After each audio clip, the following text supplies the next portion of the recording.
Hello viewers, important topic revision के इतिहास से जुड़े आज के एपिसोड का विषय है स्वतंत्रता आंदोलन के प्रमुख संगठन। चलिए सबसे पहले नजर डालते हैं कांग्रेस की पूर्ववर्ती संस्थाओं पर।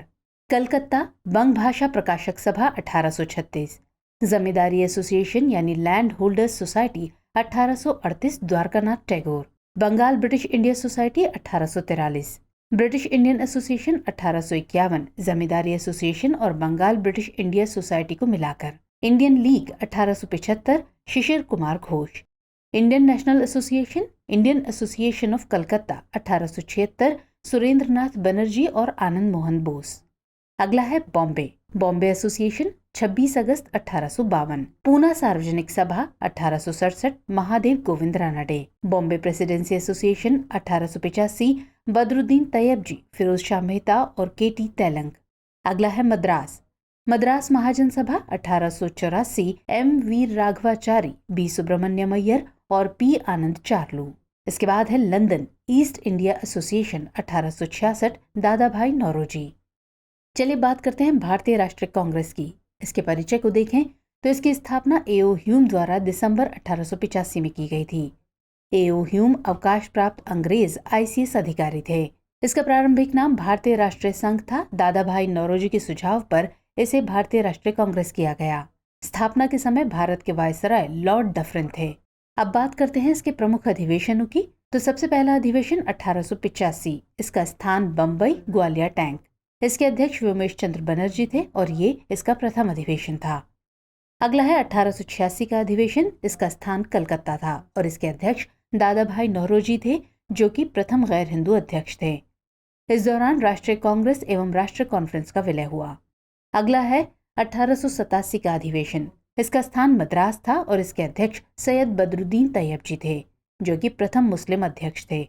अगला आता है 1888 का अधिवेशन। इसका स्थान इलाहाबाद था और इसके अध्यक्ष जॉर्ज यूले थे। ये प्रथम यूरोपीय निर्वाचित अध्यक्ष थे।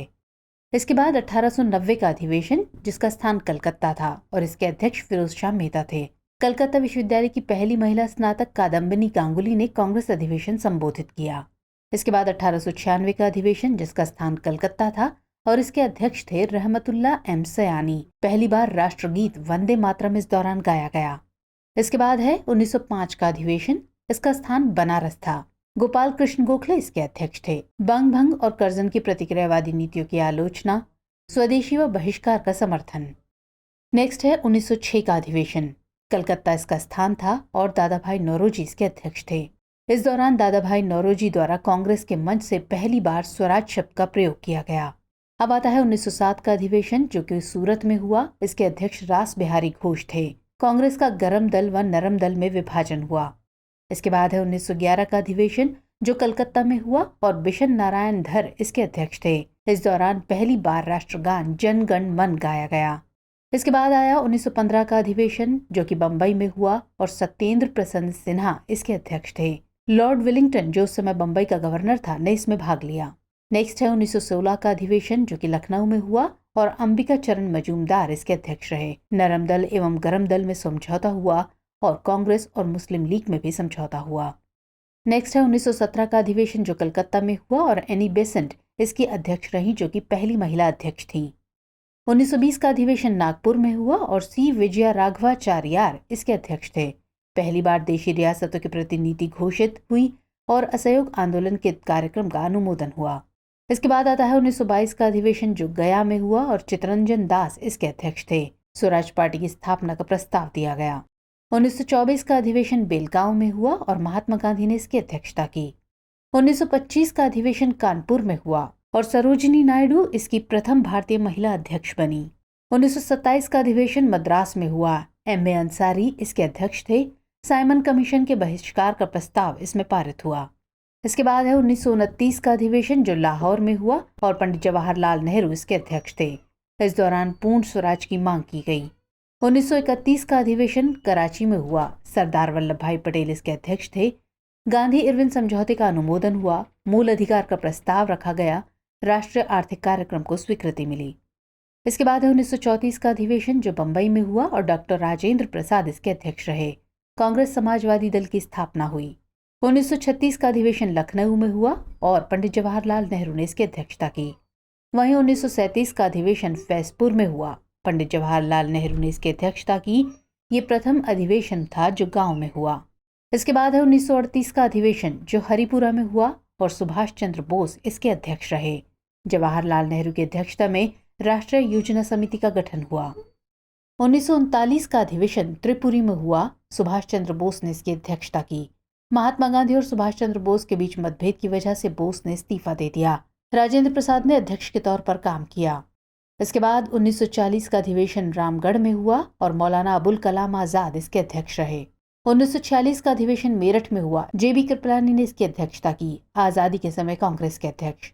चलिए अब नजर डालते हैं कांग्रेस से संबंधित अन्य तथ्यों पर। 1932 और 1933 के अधिवेशन में मदन मोहन मालवीय अध्यक्ष चुने गए, लेकिन जेल में होने की वजह से उनकी जगह पर अमृत रणछोड़दास सेठ और नलिनी सेनगुप्ता ने कार्यकारी अध्यक्षता की। 1930, 1935 और 1941 से 1945 कांग्रेस के अधिवेशन आयोजित नहीं हुए।